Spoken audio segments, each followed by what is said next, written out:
સ્વાગત છે મારા કિચનમાં. આજે આપણે બનાવીશું રાજસ્થાનની ફેમસ દાળબાટી. તો તમે બહુ જ ખાધી હશે, પણ ખોબા રોટી અને દાળ જો ક્યારેય ન ટ્રાય કર્યા હોય તો બહુ ટેસ્ટી એવા લાગશે. જો તમને ક્રિસ્પી ભાખરી ખાવાનો શોખ હોય તો સેમ એના જેવી આ ખોબા રોટી અને દાળનો કોમ્બો બહુ જ ટેસ્ટી લાગશે. જો તમને મારી રેસિપીઓ ગમતી હોય અને હજુ સુધી ચેનલને સબસ્ક્રાઈબ ન કર્યું હોય તો સબસ્ક્રાઈબ કરજો અને બાજુમાં આપેલી ઘંટી દબાવજો, એટલે નવી નવી રેસિપીના નોટિફિકેશન આવે. તો ચાલો બનાવીએ.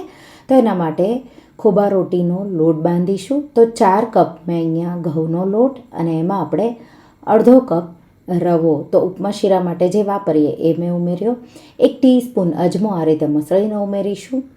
2 ટીસ્પૂન જેટલું મીઠું અને 2 ટેબલસ્પૂન જેટલી કસૂરી મેથી આ રીતે લઈ હાથેથી મસળી ઉમેરી દઈશું. સૂકી લીલી મેથીને કસૂરી મેથી કહેવાય, તો એ મેં ઉમેરી મિક્સ કરી દઈશું એકદમ સારી રીતે. અને હવે આપણે એમાં મોણ, તો તમે તેલનું મોણ દો તો પણ ચાલે. હું અહીંયા ઘીનું મોણ, તો ઘીને મેં ગરમ કરી લીધું અને 4 ટેબલસ્પૂન મેં ઘીનું મોણ અત્યારે ઉમેર્યું. મિક્સ કરી દઈશું. જો જરૂર લાગે મુઠ્ઠી ન પડે તો તમારે 1 થી 2 ટેબલસ્પૂન વધારે ઘીનું મોણ ઉમેરી દેવાનું. તો હવે મુઠ્ઠી પડે છે તો હું નથી ઉમેરી રહી. તમારે ઉમેરવાની જરૂર પડે કે થોડું વધારે મોણ ઉમેરવું હોય તો ઉમેરી શકો છો. હવે થોડું પાણી ઉમેરી અને કઠણ લોટ, ભાખરીનો જેવો લોટ હોય એવો લોટ બાંધવાનો છે. તો અહીંયા પોણા 2 થી 2 કપ સુધી તમને પાણીની જરૂર પડશે. તો આ રીતે મેં કઠણ લોટ બાંધી ખૂબ જ સારી રીતે મસળી લીધો. લોટ આપણો ખોબા રોટીનો તૈયાર છે. આપણે એને ઢાંકી 10 મિનિટ જેવું રેસ્ટ થવા દઈશું. ત્યાં સુધીમાં આપણે દાળ બનાવી લઈશું. એના માટે 1 કપ ફોતરાવાળી મગની દાળ, અડધો કપ તુવેર દાળ અને અડધો કપ લાલ મસૂર દાળ. જો તમારા પાસે આ દાળ ન હોય મસૂર દાળ તો તમારે સ્કીપ કરવાની અને તમે દાળનું પ્રમાણ કોઈ એક વાટકીથી મેઝર કરીને લેવાનું. ઓછી વધી તમારે જે રીતે બનાવી હોય એ રીતે. તો આ દાળ થોડી મેં રાઈસ સાથે પણ બનાવી છે, એટલે મેં પ્રમાણ થોડું વધારે લીધું છે. તમારે ઓછું લેવું હોય તો ઓછું પણ લઈ શકો. દાળને 2 થી 3 પાણીથી સારી રીતે ધોઈ નિતારી અને એમાં આપણે 2.5 કપ જેટલું પાણી, 2 ટીસ્પૂનથી થોડું ઉપર મીઠું, 1 ટીસ્પૂન હળદર અને પ્રેશર કુકરનું ઢાંકણ ઢાંકી અને 4 વિસલ મીડિયમ ફ્લેમ પર કરી લઈશું. દાળમાં પહેલેથી પાણીનું પ્રમાણ બહુ ઉમેરવાનું નહીં. આ રીતે મેં વિસલ થવા દીધા, પ્રેશર નીકળ્યું પછી મેં ખોલ્યું. હવે આપણે દાળને આ રીતે મિક્સ કરી દઈશું. જો તમે પહેલેથી પાણીનું પ્રમાણ બહુ રાખશો દાળમાં તો પ્રેશર કુકર તમારું જે બહાર પાણી આવે એ ઉભરાય છે. એટલા માટે તમારે દાળને બાફવાની જરૂર હોય એટલું જ પાણી ઉમેરવાનું. હવે મેં અહીંયા 2 કપ જેટલું પાણી ઉમેરી દાળને બરાબર મિક્સ કરી લીધી. બ્લેન્ડરના મદદથી દાળને આ રીતે, તો થોડી જાડી રહે, થોડી અધકચરી જેવી રહે એવી આપણે બ્લેન્ડ કરી લઈશું. તો આ રીતે મેં દાળને અધકચરી રહે એવી બ્લેન્ડ કરી લીધી. તો પાણીની જરૂર લાગે તો થોડું વધારે પણ ઉમેરી દેવાનું. તો દાળ તમને હવે કેટલી જાડી પાતળી જોવે એ રીતે તમારે બનાવી લેવાની. તો અહીંયા દાળ છે એ હંમેશા જાડી જ થતી હોય, એટલે પહેલેથી થોડું પાણી તમારે વધારે જ ઉમેરવાનું. તો દાળને સાઈડમાં મૂકી પછી એનો વઘાર કરીશું. હવે જે લોટ બાંધ્યો છે એમાંથી મેં 5 આવા મોટા લુવા કરી લીધા. એક લુવો લેશું, સારી રીતે મસળી અને આવો શેપ આપી દઈશું. અને હવે આપણે જેમ જાડી ભાખરી વણીએ એ જ રીતે આપણે આ ખોબા રોટીને વણવાની છે. તો આ રીતે મેં વણી લીધી. તો કઠણ આવો લોટ હશે તો એકદમ પરફેક્ટ ખસ્તા એવી તમારી ખોબા રોટી બનશે. તો ઘીનું પ્રમાણ મોણ છે એ થોડું વધારે પણ ઉમેરી શકો છો. ઘી અને તેલ 2 મિક્સ પણ કરી શકો છો. તો આ રીતે મેં વણી લીધી છે.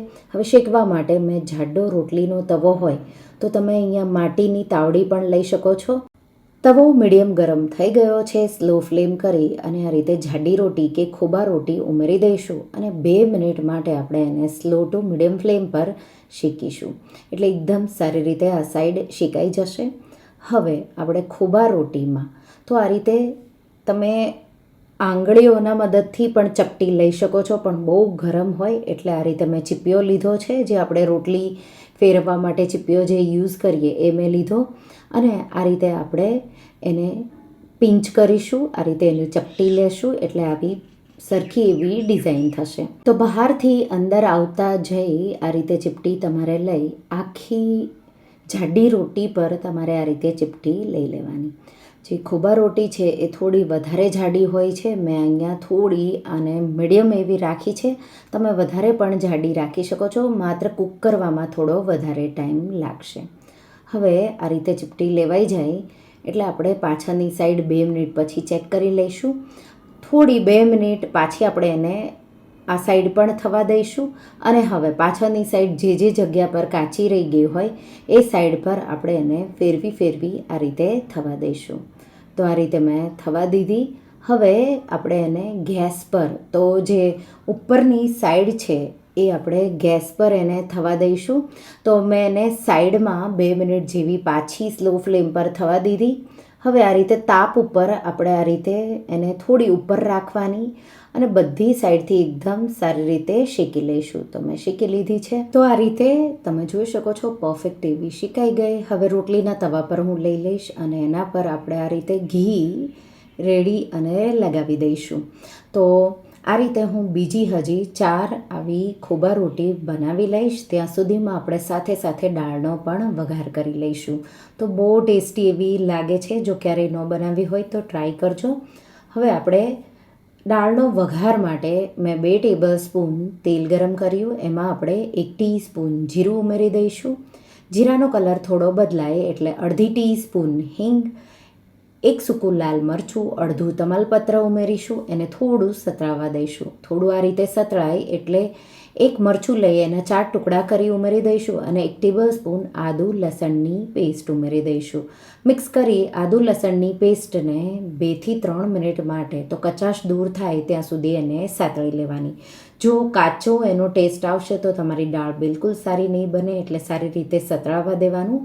અને હવે 1 મોટી ડુંગળી આ રીતે ઝીણી કટ કરી ઉમેરી દઈશું. જો ડુંગળી નાની હોય કે મીડિયમ હોય તો 2 ડુંગળી તમારે આ રીતે કટ કરેલી ઉમેરી દેવાની. મેં ચોપરમાં ચોપ કરી ઉમેરી દીધી. અને ડુંગળી સારી રીતે સતળાઈ જાય તો 4 મિનિટ જેવું મેં ડુંગળીને સાતળ્યું એટલે આ રીતે કલર બદલાઈ ગયો. હવે એમાં અડધી ટીસ્પૂન હળદર, 1 ટીસ્પૂન કશ્મીરી લાલ મરચું અને 1 ટીસ્પૂન ધાણા જીરું ઉમેરી મિક્સ કરી દઈશું. અને એકદમ સારો એવો આવો કલર આવી જાય એટલે લાસ્ટમાં આપણે 1 ટમેટું ઉમેરી દઈશું, ઝીણું કટ કરેલું. મિક્સ કરી ટમેટું સોફ્ટ થાય ત્યાં સુધી આપણે સાતળી લઈશું. અહીંયા લાલ મરચું અને ધાણા જીરું તમે તમારા સ્વાદ પ્રમાણે ઉમેરી શકો છો. 2 ટીસ્પૂન પાછું મેં એમાં મીઠું ઉમેર્યું. તો દાળ આપણે વધારે છે એ પ્રમાણે મીઠું તમારે એ રીતે લેવાનું. સારી રીતે તમે જોઈ શકો છો એકદમ સારી રીતે તેલ સાઈડમાંથી અલગ થઈ ગયું અને આ રીતે ટમેટાં સતળાઈ ગયા. ગેસની આંચ હવે બંધ કરી દઈશું. દાળને મેં બીજા ગેસ પર ઉકળવા માટે મૂકી દીધી હતી. હવે જે વઘાર છે એ દાળમાં આપણે રેડી દઈશું અને વઘાર ઉમેરી તમારે 3 થી 4 મિનિટ જેવી જ દાળને ઉકળવા દેવાની છે. વધારે આપણે બહુ દાળને નહીં ઉકાળીએ. મિક્સ કરી દઈશું એકદમ સારી રીતે. અને જો જરૂર લાગે કે દાળ થોડી વધારે જાડી થઈ ગઈ છે તો થોડું પાણી પણ અત્યારે પણ ઉમેરી શકો છો. તો ખોબા રોટી કે દાળ બાટીની જે દાળ હોય એ થોડી જાડી જ હોય છે, તો હવે હું એમાં પાણી નથી ઉમેરી રહી. હવે લાસ્ટમાં 2 થી 3 ટેબલ સ્પૂન જેટલા લીલા ધાણા, અડધી ટીસ્પૂન ગરમ મસાલો અને 1 ટેબલ સ્પૂન કસૂરી મેથી આ રીતે મસળી ઉમેરી મિક્સ કરી દઈશું.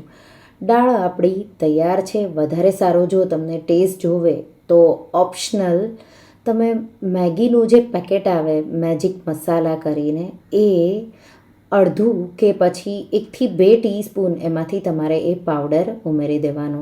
તો મેજિક મસાલાથી બહુ સારો એવો દાળનો ટેસ્ટ જેવો રેસ્ટોરન્ટમાં આવે એવો જ આવશે. તો તૈયાર છે, તમે જોઈ શકો છો.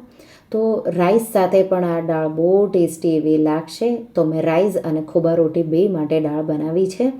ખોબા રોટી બીજી પણ મેં બધી બનાવી લીધી. આપણે એને સર્વિંગ પ્લેટમાં કાઢીશું.